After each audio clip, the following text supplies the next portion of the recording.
how drafting worked in, let's say, 2015. Running back heavy, very reminiscent to how people are drafting today. And I started making the case, as I do every single time, whatever the prevalent theory is of how you should draft, simply do the opposite, and you might not be exactly correct, but your path to winning becomes a lot easier. Because if you are right, you're just competing against far fewer people doing what you're doing. Yeah, the Costanza mindset, right? At Mayo Experience.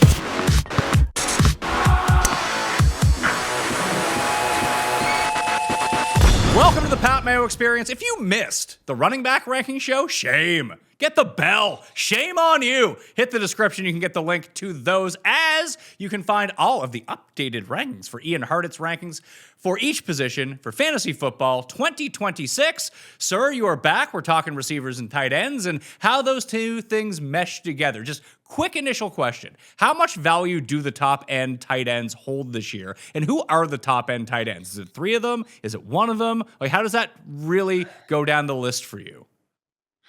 I'd say 3, but we have some changing pieces with the first 2 in McBride and Bowers. And just honestly, even as someone last year where I was happy to draft a lot of Trey McBride kind of in that early part of round 3 when the right crop of running backs and wide receivers were gone, have not found myself clicking either of those guys so far. So no one's down the talent there in McBride and Bowers. And maybe this is typical early draft, like, oh, look how deep this tight end pool is. But I've been most willing, if I wasn't getting early round tight end, to actually take Colston Loveland after seeing what he did down the stretch, man. It could be even easier for him. Cole Kmet looks like someone who, again, could be a cap casualty announced here soon. But he made that catch in the playoffs. Can't cut him now.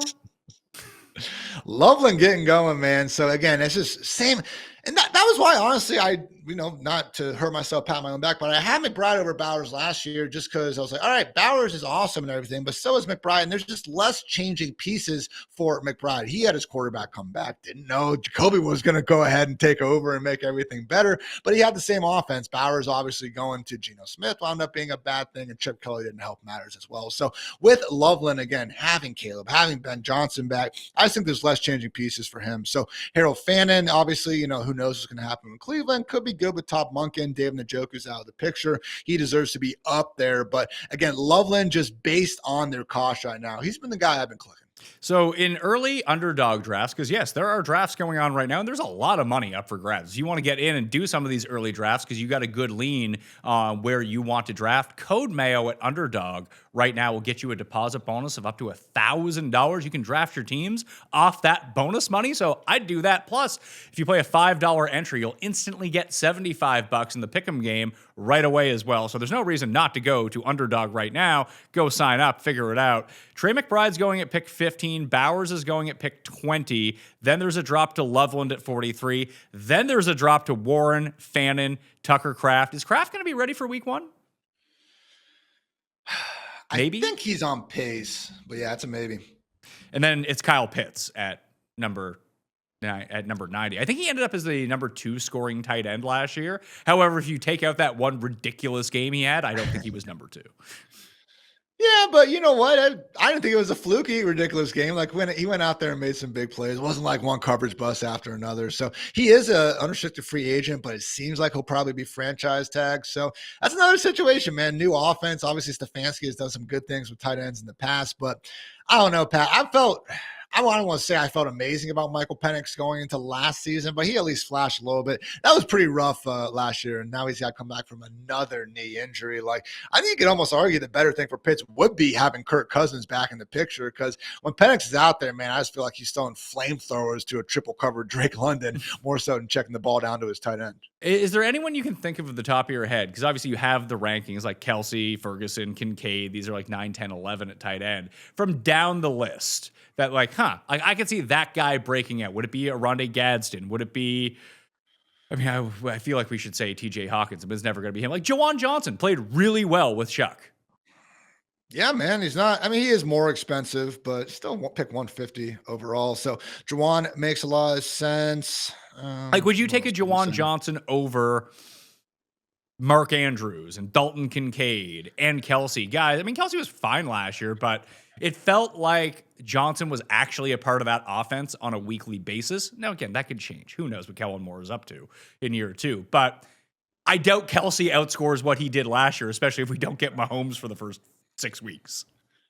Kelsey will be interesting because I have him right now. I have him ranked if he's just going to be playing, and I've been drafting him right now because he's obviously going to shoot up a lot if we do get confirmation that he is. Oh, he's playing. And not, in fact, not retiring. I think so too, but man, people are drafting him like he's not. Like he's going to be going way higher than what's he freaking at right now. Kelsey is at, well, he's 160, 19. 163 overall in drafts.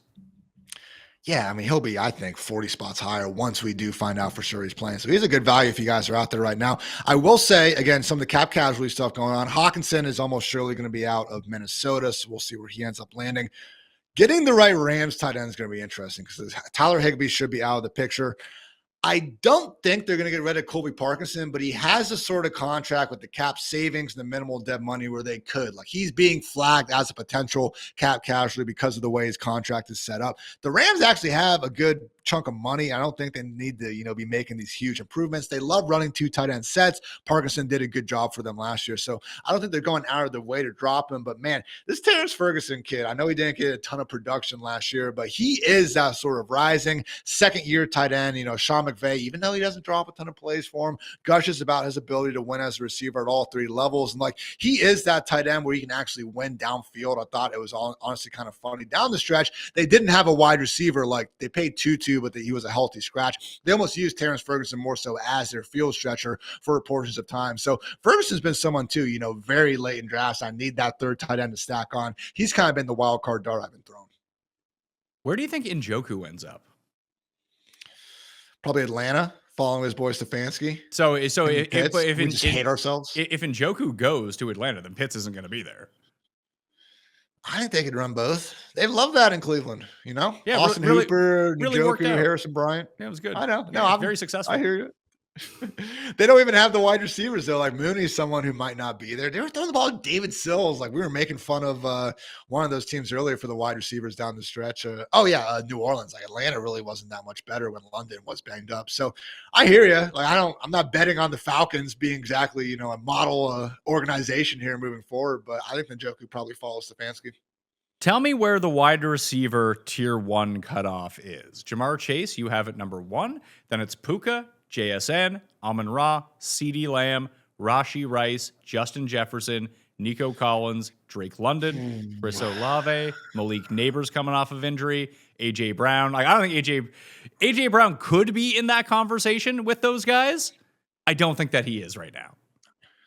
Yeah, I probably draw a line right after Neighbors. And even the Neighbors one is tough. I don't like what we're hearing about. Yeah, no timetable. We'll just see, when he's confident in his leg. And I do think it was ACL plus variety. So Neighbors is one who he's been, when I've been seeing him drafted more so wide receiver 6 or so. And I just can't quite get behind that given the injury uncertainty right now. So I'd say right around there. Now, when do I have 0 questions about a guy like full, like kind of middle circle of trust? I think it's probably after Rashee Rice, man, as much as like Justin Jefferson, Nico, and London have done some good things. Jettas, we still have 9 under center. Nico has been good, but let's face it, a little bit banged up. London, can he, keep it going in a new offense all of a sudden? So Olave, very good in his own right. That's why they're top 10 guys, but no questions asked, period. I think after Rice, that's probably where I go. It's funny because Rice is being drafted at wide receiver 11 right now in early drafts. He's going behind Nico and Pickens because Pickens is still being drafted as if he's on Dallas. Let's just say that Pickens is back on Dallas. What does that do to both his ranking in your mind and CeeDee Lamb's? I don't know that I would change it too much. I think he's right there with T. Higgins. I think they're very similar. I know that Pickens honestly had portions of the year where he was booming a little bit more than CeeDee, but we've seen enough of CeeDee in Dallas. I still do think, particularly if he can stay healthy for 17 games, he's going to be the guy in a top 5 fantasy receiver. So no, Pickens top 12, man, that's a lot for a number 2 guy in your own offense. And I still do believe he is number 2 there. So I'm kind of doing this with him coming back to Dallas. So you think that's a little bit too low? I think it's about right. Like, would I really want Tet McMillan over George Pickens? I understand the case for it. It's just like I understand the case for like Zay Flowers over him. I still think that I would want George Pickens over those guys. Just because that offense, their defense was improved when if they traded for Quinn and Williams, they got a little bit healthier. They still have no secondary. They're going to be playing the majority of their games indoors as the season goes along. It's very helpful later on in the year. If they have a pretty crappy defense, even if it's like a mediocre defense, not the worst, just somewhere around the middle, they're going to give up tons of points, which means they're going to have to throw 45 times a game. If they're throwing 45 times a game, I'd just rather have that versus are you sold on Bryce Young? Not quite. I hear you. And that's those 5 wide receivers right there. It's like, would you rather have 20, 25 more targets in a passing game that we don't love as much? Or again, T. Higgins or George Pickens, not quite as many targets, but you're getting them from Dak and Joe Burrow and the 2 most fantasy friendly offenses we got. So I think it's a fair critique. T-Mac, Garrett Wilson, I think they're both stars. I even think Zay Flowers is really freaking good, even though he has some ill-timed fumbles over the years. I get it, Ravens fans, but I do believe in those players' talent profiles enough that I have them ranked ahead of them right now, but couldn't disagree.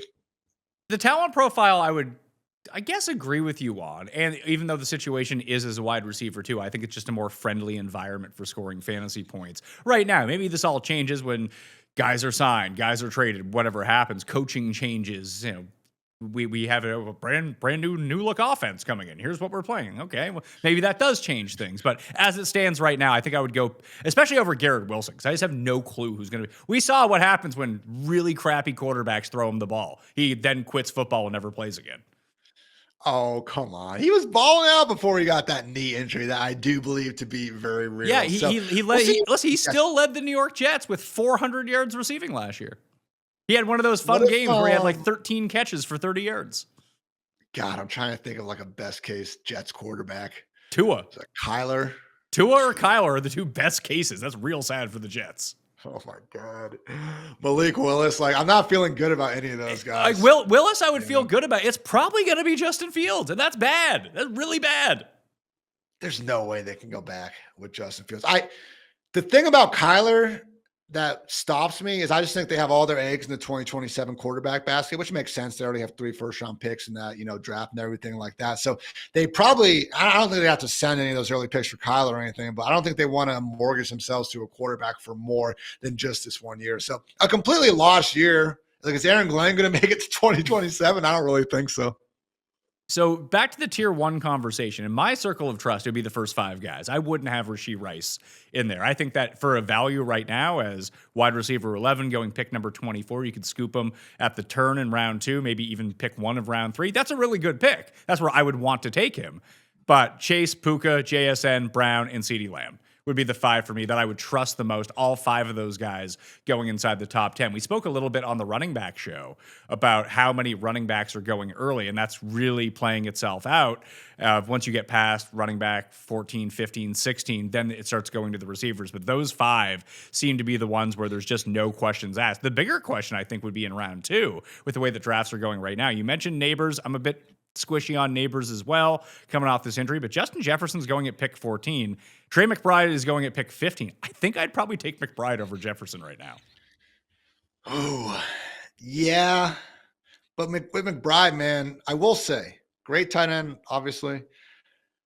The amount of things that were going right for him down the stretch, other than just Jacoby, being there and doing his thing, like this was a horrible team who was always trailing and they're in position just to force feed him the ball in this comeback mode situation. And their wide receiver room, man, they legit had to rely on 3 tight ends playing wide receiver because they couldn't actually get guys to suit up anymore. That's why Michael Wilson was doing everything he was doing. So I just think going into the year, it's probably not going to be Kyler or Jacoby at this point. That's another situation where we're going to have a new quarterback. We have a new offense. And having Marvin Michael Wilson there, I think McBride will probably out-target them. I don't think it's a complete given. So a lot of question marks for me to take a tight end inside the top 16 picks. I just think if you can get the positional value right, he's worth so much more once you get past the surefire lock guys. Now, maybe Jefferson outscores him by 1 million.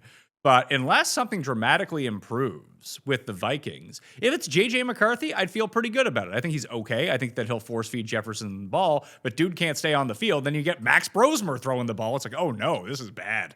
Very bad news. I think Minnesota's going to be bringing in some sort of veteran competition. It could be like a Geno Smith type of guy. So Tua, God damn it.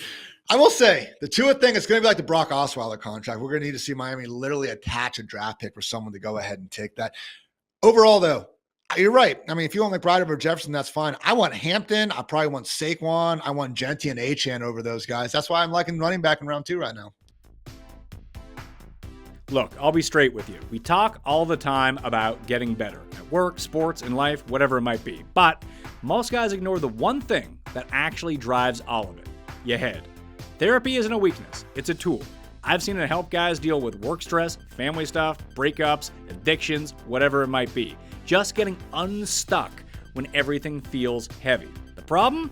It's usually a pain to get started. Long wait list, huge cost, total hassle, you know the deal. That's why Rula is different. Rula makes therapy simple, affordable, and fast. They work with most major insurance plans, and sessions can cost as little as $15. You answer a few quick questions, they match you with a licensed vetted therapist that actually fits what you need, and you can be talking to someone as soon as the next day. No weeks of waiting, no guessing if you pick the right person. If you've been putting this off, stop! Go to rula.com/mayo and get started today. That's RULA.com/mayo. Once again, that's rula.com/mayo. Take the first step. Take control of your mental health. The new year's here, and if you're like me, you're gonna want to get your house back on track. Considering I've been through 8 weeks of renovations, my house still isn't back on track, but I do need some new stuff. That's where Wayfair came into play and was quite handy and had some awesome stuff. Wayfair is basically a one-stop shop for everything your home needs. We got new appliances, and now we need crap in the kitchen that matches that stuff. Or so I was told. Go on to Wayfair, get it. Stuff to put in the drawers to separate everything with our new cabinets, also on Wayfair. Complete game changer. It's been awesome. And I haven't had to go to the store. I've just been able to do it from home, which I find is a big win for me. Get organized, refreshed, and back on track for the new year for way less. So head to wayfair.com right now to shop all things home. That's WAYFAIR.com, Wayfair. Every style, every home. I went through this for years because Jake and I have been doing the ranking show dating back to 2023. So we're year 13 coming up, and I'm glad you joined the team on this one. But hell yeah, how drafting worked in, let's say, 2015. Running back heavy, very reminiscent to how people are drafting today. And I started making the case, as I do every single time, whatever the prevalent theory is of how you should draft, simply do the opposite, and you might not be exactly correct, but your path to winning becomes a lot easier. Because if you are right, you're just competing against far fewer people doing what you're doing. Yeah, the Costanza mindset, right? Just think about what you want to do, and you do the opposite. But you think about this in all sorts of DFS, right? Like, yeah. No matter who the chalkiest guy is on the board. Now, this works out better for other sports than even in football, but even in football, like golf is a good example of this because everyone plays the same position. That you can add everyone up. Everyone's going to use Scotty Scheffler this week, and he's going to be 40% owned. Well, yeah, in the weeks where he wins, you're probably going to lose, but he wins like 30% of the time. So if he's over 30% ownership, if you can flip it the other way, you're just competing against not the entire field. If everyone is simply trying to stack running backs this year in the first 3 rounds, as you mentioned, like running back, start. I'm not saying that's a bad idea. It's just everyone is doing that sort of thing. What this now requires from you is you can load up on 3 great receivers early because no one is doing it. And in the years, because 2 years ago, all anyone did was load up on wide receivers. And what was the move? Draft running backs the entire time. Because you would start getting these running backs who were great in round 2 and round 3, whereas all the wide receivers were drying up, and the mentality was you need to go get these wide receivers. Well, you don't want to get bad receivers in round 3, the equivalent of what you could have gotten round 7 anyway. It feels like that's what's happening with running backs right now, that unless you get the very top ones, and we identified 3, then it's a bit of a crapshoot of who is going to be number 4 and down the list. I kind of feel the same way about receiver this year, is that you have these top 5. You might be able to get 2 of those guys in the first 2 rounds. I would do that. And I think in a large field tournament setting, like what we're really doing right now, playing best ball, Makes a lot of sense, man. Again, just getting that extra leverage over everyone else by trying to zag a little bit. I get it. And I will say there are enough running back names that are still going to be available around, pick 100, where there is some uncertainty we could see them rise up. I mean, David Montgomery's RB35. What if he does leave Detroit and then gets another starting job somewhere else? Tyler Algier, Rico Dowdle, they're free agents with the possibility to go find their own starting jobs. Even Bill Kraus-Kamara and Woody Marks, I mean, they're going like round 10 or so right now. So there's something to be said to that. It's just, the one other area that my only counter would really be, I think some of the day 2 wide receivers are really mispriced. Like we're seeing guys like Chris Brazzle, Antonio Williams, like dudes where the Dane Bruglers of the world have them as top 50 prospects, pretty much unanimously top 50 prospects, whatever big board you want to look at. And you can get them in the final few rounds. So the one thing I just want to avoid is kind of being in those final 4 rounds of the draft and already having all my wide receivers, because I do think some of those late round rookies that aren't the Mekhi Lemons or Carnell Tates of the world, those are guys whose ADP I can see flying up once we know where they're actually going. But the way that I would see it is that if you do take, let's say somehow you were able to finagle Amon-Ra and Nico as your first 2 picks, which everyone had been like, you won the draft at this point last year, and that didn't really work out because you needed those running backs. Let's say you do that this year. Then you don't necessarily need to bang off.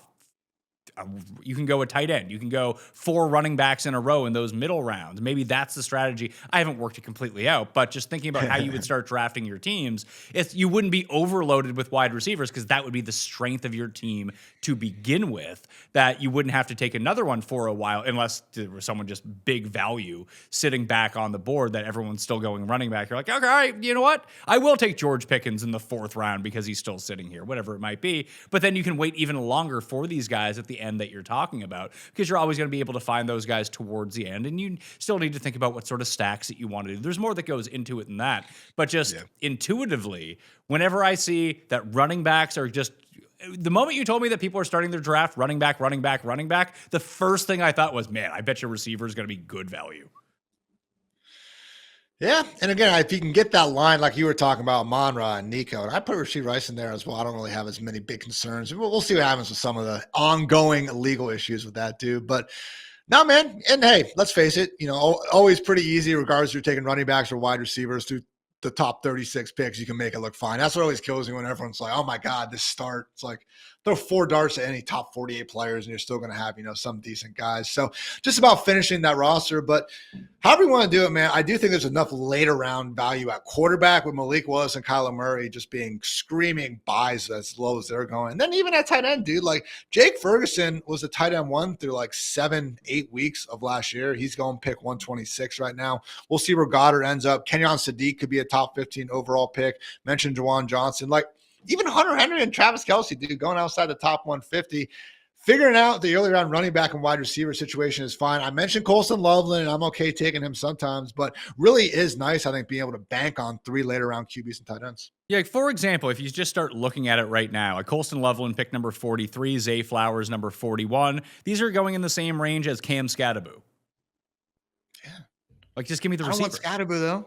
I like Skattebo enough, but like, give me Zay Flowers, give me Colston Loveland in that spot. And that's usually the spot where I am turning to wide receivers. I like having a couple of the running backs before, but I understand your larger point. But like so maybe a better example is like a round and a half before. You can go Breece Hall, Kenneth Walker, or Olave, Tet McMillan, or A.J. Brown. The receivers, I'd probably gamble on the receivers there. I hear you, but remember going back to Jefferson McBride point versus a Hampton versus an HM versus a Genty, that's where I'm more so on team running backs. And then even it's really after, if you want to draft any of those top 5 guys, CD, ADP wise, Puka, Chase, JSN, CD, Amon-Ra, I'm not going to disagree with you there, but I think that next RB5 to like RB14 range, kind of up to Bucky, that's a situation where when I have been able to get 2 of those guys, like Chase Brown going like in round 3, man, like I'm going to be taking him over some of these wide receivers I have questions about. But I hear you. Once we get to that tier of free agent running backs and then Skattebo and Judkins and Swift and those guys, like, yeah, I want the wide receivers there too. But you could go like Pickens or Henry is a coin flip situation right now based on ADP. Barkley or Drake London or Malik Neighbors is a coin flip. Again, I think in that situation, based on what I know that people are going to do, I'd probably load up on the wide receivers. Yeah, I just think when you finish your roster, you're going to look at your running back room and say, I hope a lot of things happens. Maybe it does happen that way. So it just hasn't been as volatile of a position in recent years. Doesn't mean that's going to be the case in 2026, though. So maybe we are due for a change. Yeah, who were the first round running backs who got hurt last year? There weren't, were there? They were just the ones that busted were just bad.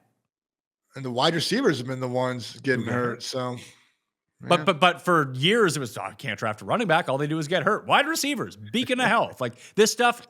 Part of winning, obviously there's a lot of luck that goes into it. Obviously there's a lot of preparation that goes into it. But trying to mix those two things, like, hey, there's obviously a luck element to it where I can't predict the future. If I did, I would actually win a lot more at this and win all the money. I wouldn't have to be doing these shows. I would just enter one lineup, win $2 million and be on my way. You can probably try to do that at Underdog, by the way. Use code Mayo. But thinking about it that way, like if what we expect doesn't happen, which is a lot of the time, how can I leverage that to be ahead of everyone else? And I feel like the wide receiver overload, even if you look at things and you like the running back slightly more, that it seems more beneficial to me to draft the wide receiver this year. Whereas last year, the last 2 years, honestly, when everyone was doing that, drafting the running back was the right move. And you would have squinted at it and been like, that's a terrible idea. Everyone, if I don't take a wide receiver now, I'll never get a good wide receiver. And that just didn't turn out to be the case.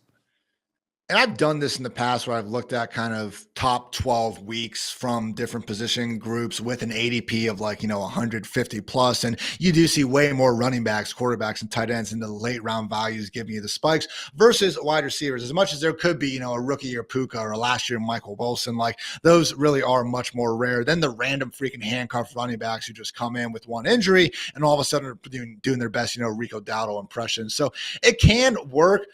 Best ball is just best ball, and I get it. I will say my one kind of pushback to some of the zero RB mindset is like, oh, I can just get amazing wide receivers, and then, oh my gosh, I can just get these handcuff running backs, and that's great. But there's also nothing stopping the teams with great running backs and some okay wide receivers from still being in play for those handcuff running backs. So I think that's the one little piece that's sometimes left off, where it's not like just because you go zero RB, all of a sudden you have, your pick of all these handcuff RBs. Everyone else can also go get them. And, Pat, it's one of those, I saw Yahoo or someone last year, like they were just kind of showing like your percentage chance of making the playoffs based on starting, 3-0 or 4-0 or 3-1 or 2-2. Like you can't have these seasons where you're going into week 2 and you still don't have a starting running back, man. I just think it makes it really tough for you to, keep up. Yeah. And going like, it's not even necessarily zero RB. It's just taking a stab at a different part of the running back board than everyone else. Like when we went through the running back rankings and we got to number 17, it felt like there was a big drop off after that, or number 19. But it wasn't a drop off necessarily in terms of talent or role. It was just, we didn't know what the situation was going to be for a lot of those guys. So if you went into the season with like one of the top 3 tight ends, 3 of the top 12 wide receivers, which is possible with the way that drafts are breaking down right now, your starting running backs would be like RJ Harvey, Ramondre Stevenson, Blake Corum, Tony Pollard, Monungai, like that sort of thing. It's not the handcuffs. It's these guys in situations that we're a bit confused about, and it's depressing their value. You just need to be right on 2 of those guys. You can tell yourself a story there.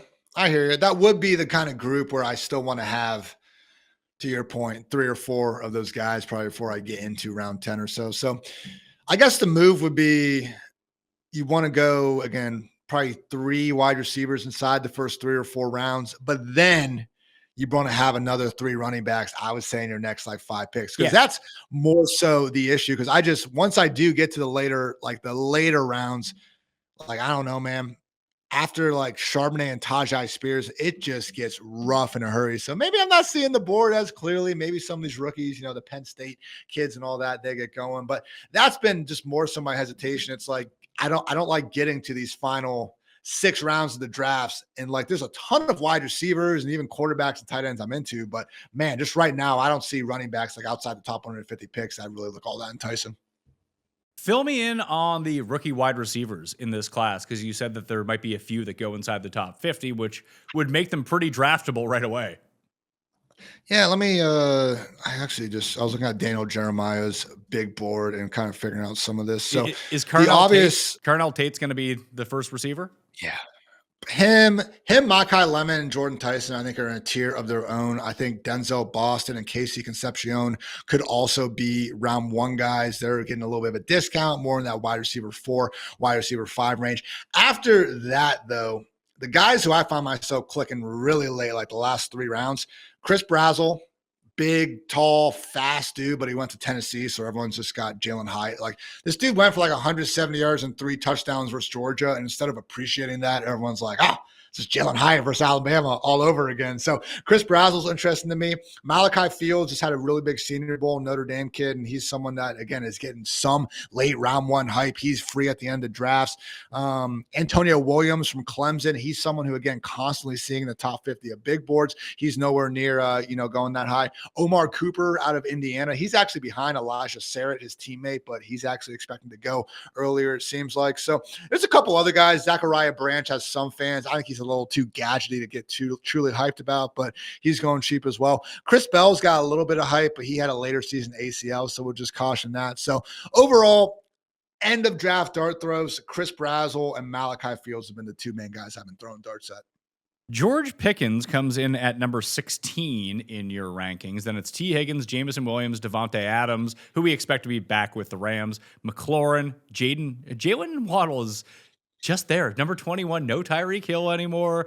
No Tua. Lord knows who's going to be playing quarterback. I'm trying to figure out, because they got Ricky Bullett's coming at 23, Lad McConkey at 22, Sutton, Metcalf, Christian Watson, Devonta Smith. Then the rookies you talked about, Tate Tyson and Lemon, Luther Burden, Ramadunze, Puka. Whatever happened to that guy? He's at number 33, Juwan Jennings, Mike Evans, Stefan Diggs. If we're trying to find, and maybe this isn't the tier to do it in, the JSN type of player that not only breaks out skill-wise, but just generates 40% of his team's targets. Who would be, is Jalen Waddle a candidate for that with the right quarterback and that offense now? I think so. And he's moved up a lot quickly in ADP. Now he's wide receiver 25. He was like wide receiver 28, 29, I think, when I started putting these together. And I was just like, yeah, I understand your concerns, but those also apply to Garrett Wilson and Tedero McMillan. And I don't think they're just in completely different stratospheres than Waddle when it comes to talent by any stretch of the imagination. So could be Waddle. Ricky Pearsall is the other guy that I'm just, again, a lot higher on the market right now. He's still going off as the wide receiver 38 with guys like Michael Wilson and Parker Washington. And it takes some, storytelling, I think, to go ahead and kind of build the bull case for Pearsall, because he just has these stretches of games where nothing is happening out there. But he usually is playing through some sort of injury, and God forbid this dude could stay healthy. We have an offense where Juwan Jennings is a free agent. Brandon Ayuk is seemingly out of the picture. George Kittle's coming back from the Achilles. Maybe Christian McCaffrey's wheels stay on, but God forbid they don't. We know Kyle Shanahan and Brock Purdy are going to put together a freaking sick offense. That's why Kendrick freaking Bourne can go out there and have 142 yards in 2 straight games. So Pearsall, rising year 3 receiver. He's flashed. He just hasn't, again, quite been healthy enough. But God forbid we get 17 games out of that dude. I think he could blow up in a major way. So you would want him over Marvin Harrison? Yeah. Michael Wilson? Pearsall over him? Definitely. Yeah. What about Alec Pierce, who's a free agent? He's fine. It's just tough, man. You're going to get some big plays. We've seen that happen. He's literally first in the NFL these last 2 years in yards per target. I think he's best case kind of like Christian Watson-y. And just worst case, we're talking about someone who's going to be used as like a field stretcher on a bad offense. It was cool the way it worked out last year when he was having that role in a Colts offense that was putting up freaking numbers that were up there with the 99 Rams, per drive and everything. But just if he is going to get this bidding war going for him and all of a sudden he's going to the Raiders or going to Titans, he'll make some big plays, man, but just not someone I'm going on my way for. Jaden Reed is going a few picks after him. I've been clicking him. I've been clicking Quentin Johnston. Quentin Johnston's an interesting one too, man. Why is McConkey still getting such a big lead over this dude? I think it's because in the games where McConkey is good, you envision 9 catches for 99 yards and a touchdown, whereas you feel like you need 3 catches for 112 yards and 2 touchdowns for Quentin Johnston, and that just doesn't happen every week. Although when you actually go back and look at their performance side by side, they're both at least last year, were both wildly inconsistent. And Quentin Johnston may have actually been better a year ago. But in your mind, McConkey is the consistent guy. Quentin Johnston is the boomer bust guy, although they were just both boomer bust last year. I just feel like Johnston in 2024, like a ton of his yards and touchdowns, like really did seem to be of the blown coverage variety. But last year, I just thought he was starting to look more and more like a big badass first round wide receiver out there. So Ladd does good things in his own right. But again, Ladd was freaking a ghost for the first 4 games and like the last 5 or 6 games of the season. So yeah, some inconsistency there, but just looking at this offense, man, Ladd McConkey versus Quentin Johnston, like I don't think it's a guarantee that Ladd's going to get wide receiver 1 treatment from Mike McDaniel. If we actually see Quentin Johnston being the one being set in motion all over the formation, getting some more yak-friendly stuff, like I think he could probably do more with those opportunities potentially than Ladd. There could be a big breakout there, especially with better protection with Justin Herbert. But in the Mike McDaniel offense, doesn't it seem like, and listen, it's not going to be 1v1. And obviously he had talent in Miami and he was able to design an offense around that sort of speed. But it would just make a lot of logical sense in my mind when you think about like pure route running, that McConkey would be the motion man and he would benefit the most from this, from running those underneath routes. He's very good yards after catch as well. Not as fast as Quentin Johnston, but Johnston needs to be there to stretch the field. Maybe you do move him around a bit, but I could see McConkey being used in that Tyreek Hill sense where just a lot of underneath stuff and just have, we threw him a 3-yard slant. Oh, but there's no one on that side of the field. He's gone. Yes, and I agree Ladd should be the favorite for that. I don't think it's a pick 37 versus pick 86 warranted difference, though. I tend to agree with you. The better pick is probably Quentin Johnston. And even in your rankings, that reflects that. You have McConkey at number 22 and QJ down at 46, but that does reflect where they're going. So you would reach on Quentin Johnston a little bit. Yeah, I just think, again, it's closer than we're probably making it out to be right now. And you can see that kind of with some of these other, wide receiver rooms out there. DJ Moore in Chicago is another one kind of in that range. That's just interesting because there's been some talk about, could he be a part of that Max Crosby trade that Bears fans are hoping is going to happen? It doesn't seem like it's a cut candidate sort of situation. I do wonder if we're just kind of sitting here in August like, oh, yeah, DJ Moore is still on the Bears. He's still a pretty good receiver, and he honestly was doing more so than Burden and Odunze down the stretch of last season. So everyone wants these young guys to be a next big thing, but DJ Moore, again, just trying to find that value in a good passing game. He also stands out for me in that range. You have Luther Burden ranked as the highest of the Bears receivers. 31, 32 is Rome Odunze, and then you have Moore down in those mid-50s. When we know that Moore comes back, let's say that's the case, will you move him up, and would Burden still be number 1 for you? I'm buying into just the ridiculous yards per route run we saw from Burden. He was literally 3rd in the NFL behind only Puka and JSN among wide receivers. Now, it does come with a small sample, so if you include just the 2 playoff games, he goes from being like number 3 to more so like number 8, I think, more in the really good versus absolutely elite range of things. But just when I am trying to trust my eyes here as well, as much as the analytics back him, like just when Burden has the football in his hands, man, it reminds me of some of the best, and I mean this complimentary, but some like the best Kadarius Toney moments, but I think Burden can like actually play wide receiver. Hey, rookie year 2 Toney, when he had the football in his hands, that dude was freaking electric. Okay, so I mean it complimentary, but Burden is still someone who I'm not really drafting a ton of because he's going wide receiver 22. Like I know that I'm making a leap already just ranking him as number 1 Bears wide receiver, but getting up there in the top 22, that's tough for me, man, because it is a situation where like, yeah, he had the awesome game against the 49ers. That was cool, but he literally hadn't scored a touchdown since that Cowboys game in like week 3 before then. So again, great player and everything, but there is a chance that Colson Loveland is just the number 1 in this offense, and the wide receivers almost like, cancel each other out. What do you do with Terry McLaurin? Is he closer to the guy 2 years ago who you had to have, or the guy last year who you desperately did not want to have on your team?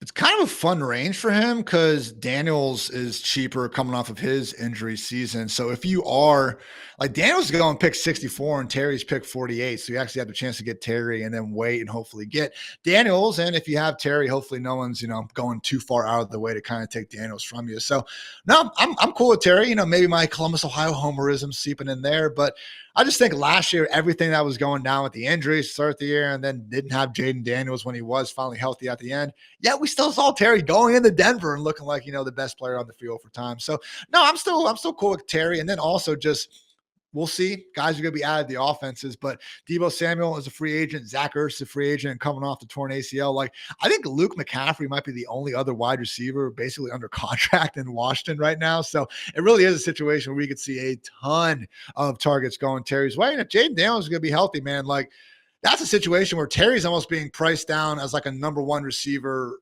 with a bad quarterback like some of these other guys, but we know he actually has a good quarterback. We just need that offense to improve. And it seemed like Kingsbury caught everyone off guard 2 years ago. And then last year, just injuries. He didn't have the same sort of dynamic play calling, and the offense sputtered in that regard. What do we expect from them this time around with the new OC? And that's the thing, like, all right, David Blau had some fans, as we always hear. Mr. Blau. After these gets done. Bunch of fans around the league, people in the circles knew was, I guess, the favorite NFL insider thing. Like, oh, if you had my sources, you would have known. Of course, they can't ever just tell us that before it happens, but I digress. So Blau was part of the staff, though, and that is the one caveat where you said the offense needs to get better. And it's not just as simple as Daniels getting healthier, because even when he was healthy last year, man, it was a big drop off compared to what we saw in 2024. So, hey, wasn't getting a ton of help, but like, is Blau really going to have that many new ideas when he has only been on the staff the last few years anyway? So it's a question mark there. It's a question mark with Sean Mannion in Philly, where I don't hate the idea on its surface of taking not failed, but like kind of professional backup quarterbacks who are going to be better coaches. We see him with Kellen Moore. We see him with, KOC, a bunch of these guys. Like, it is kind of how they got their start. So it's not like I'm out on the idea of them being successful, but I just think for anyone to sit here and like look at you with a straight face and be like, no, David Blau has it. This guy is a wizard and it is going to work. Like, I don't know, man. I think we're taking a bit of a leap of faith there. It was like when, who was it? Was it Davis Webb, when Davis Webb was getting head coaching buzz? It's like, all right, well, let's pump the brakes here a little bit, okay? Like, I'm sure, like, maybe he is a good mind. Let's see him rise above guy that talks to Sean Payton on staff, like a real job.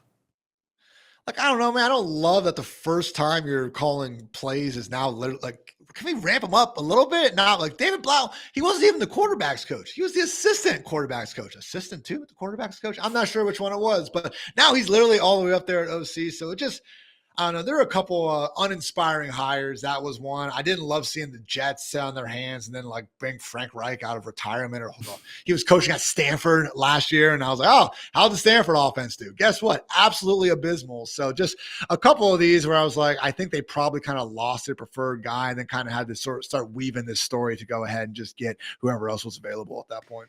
You did what I do in rankings when you have no idea what to do. You have all three Jags receivers ranked back to back to back. Parker Washington, BTJ, and then Jacoby Myers. I'd probably go with Myers, man. Myers was great at the moment. It's funny because we talked in the preseason. I was pumping up Jacoby Myers. Like, he's going to be electric in this Vegas offense. Turns out no one was electric in the Vegas offense. But once you threw him into a situation where there was somehow better talent around him, he got way better.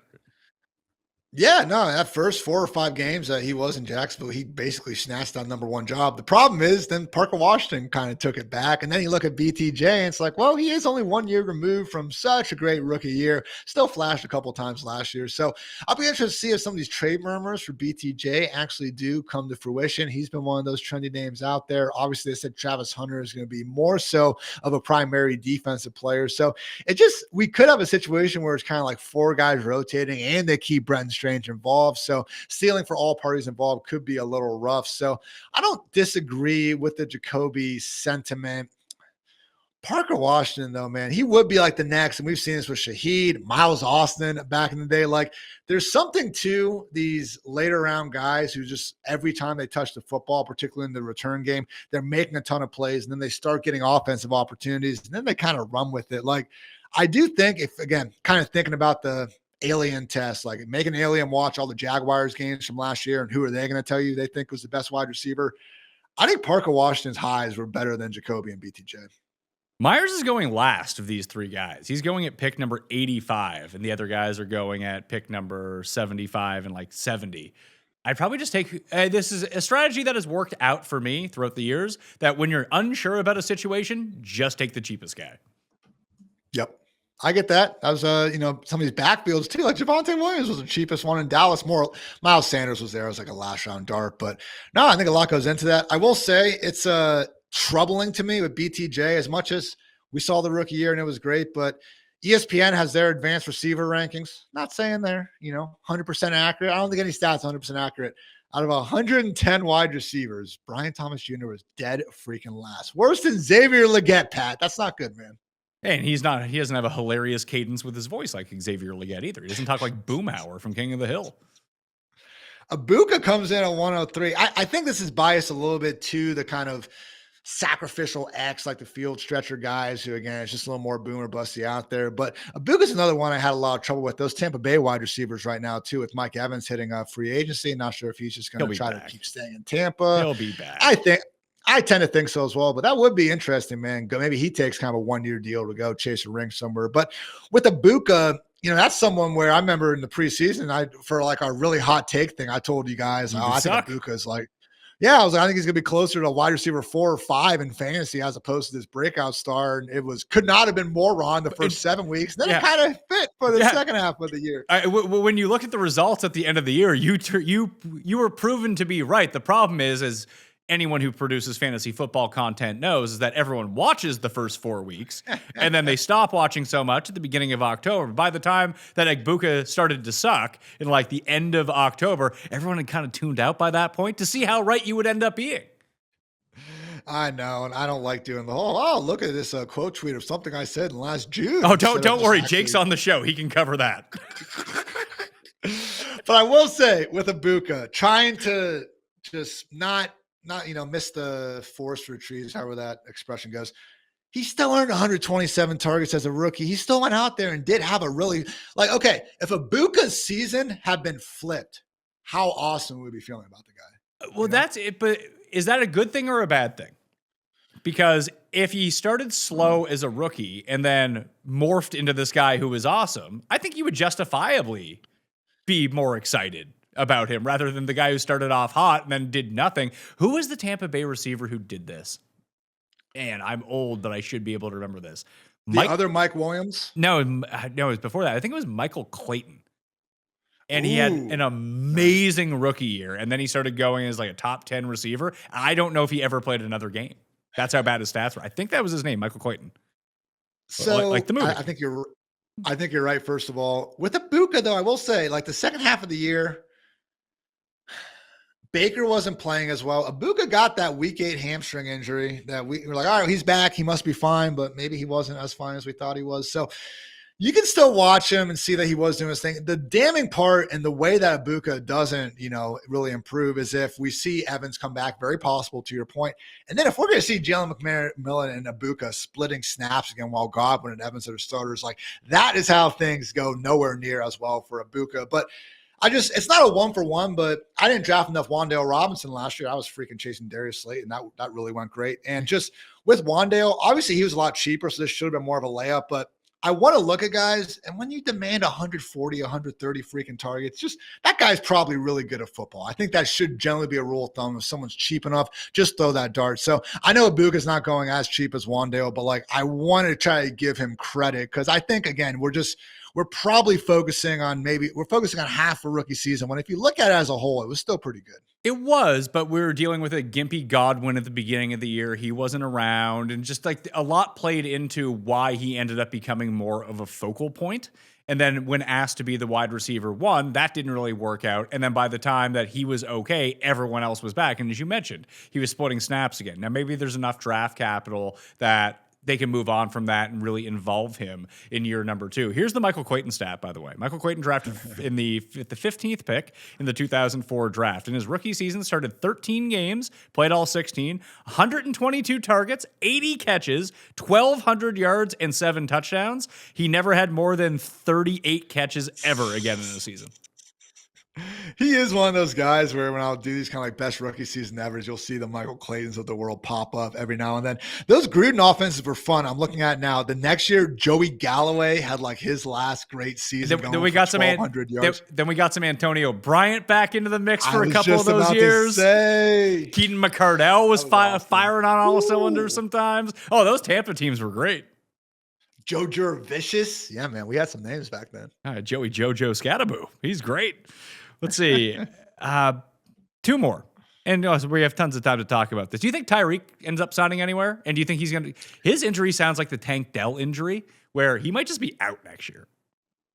I think I was reading about this. It reminds me of the Jalen Smith one too. Remember him, Notre Dame linebacker? Where like I'm a Cowboys fan, sadly, and like he had this. The big talking point was like the peripheral nerve. Like it almost leads like to drop foot from my understanding. And like if it just doesn't fire, that kept being the word they'd use. Like just not much you can do about it. It takes such a long time to even get it. So yeah, because right now Tyreek going like outside the top 60, 65 guys. Like I get it. That's a screaming buy to an extent, but I really hate the diction that Tom Pelissero's using to describe it when he goes, they're not sure when or even if he'll be back this year. It doesn't sound good to me, man. Yeah, if is always a bit risky. Ask anyone who tried to draft Joe Mixon, Gentleman Joe Mixon, a year ago. 3 more guys who are going way down the list. Year 2 for Matthew Golden, Kayshon Boutte, who was pretty good for the Patriots. Now, maybe that was a scheduled thing. Who knows? And then Jalen Coker is going really, really late. And if you're going to draft Ted McMillan, work with me on this one. If you're going to draft Ted McMillan as like a top 15 option at receiver, that means that Bryce Young has to be somewhat good, meaning he could support another wide receiver. And that is very clearly Coker when he plays. Yeah, I could definitely move Coker 10 spots up and wouldn't overly disagree by any stretch. And I think, too, that's one of the stages in the draft where you've been there, man. Like you're drafting and you have T. Higgins, you're waiting for Burrow. You miss out on Burrow. And then, like, you miss out on your first 12, 13 quarterbacks. And then all of a sudden, like you have to start trying to look for those late round wide receivers and you can actually still get a stacking partner. So I think Coker and Bryce Young make a lot of sense when you do get that late into the draft. So yeah, man, I'm with you there. I think Matthew Golden, he's someone I've been drafting a lot so far because I don't think Romeo Doubs is going to be back in Green Bay. He's hitting free agency. So, hey, if it's Golden, Watson, and Jaden Reed out there, maybe Dontavian Wick's still hanging out as well. Like it's just a pretty good discount for someone that I'm just assuming most people really seem to think suck at this point. So did have a real nice playoff game. I will say the history of rookie round 1 wide receivers who play at least 8 games, but they can't even get to 500 yards. It's bad, man. Like Demaryius Thomas ended up having a, borderline Hall of Fame career. He was awesome. Mike Williams, Chargers one. He had a good career after kind of a bust at first, but generally 7-8 times out of 10, if you don't do anything as a rookie, it's not going to work out. That will do it for the wide receivers and tight end rankings. We've already did running backs. If you want the full rankings, fully updated, plus more research and articles from Ian, check out the description. Check out fantasylife.com. Now that you're in the on season, Ian, what do you got going video-wise, podcast-wise on a weekly basis now? Yeah, man. Check out the Fantasy Life Show, YouTube, wherever you get your podcast and all that. Also, we'll begin to turn on some of my prospect profiles, watch every single drop back, non-screens. I don't want to watch freaking screens, but Fernando Mendoza, Ty Simpson coming up this week as well. So fun to get in with these guys, man. I love college football, and it's just good trying to take some time for these draft prospects as well. Even if it's just, the top 20 or 30 guys, I think it makes it that much easier once May and June come around to just have a better kind of lens of this rookie class. So, not trying to say I'm, Mr. Draft expert over here, but I do love watching football, and it's the closest thing we got here in February, Pat. All right, that'll do it for me at the PME on X, Instagram, and wherever you get your social medias. My free newsletter is available down in the description. But what I would prefer that you do is smash the like, give me your favorite sleeper down in the comment section, and sub to Mayo Media Network. All right, thank you all for watching. I'll see you next time. Mayo Experience! Experience!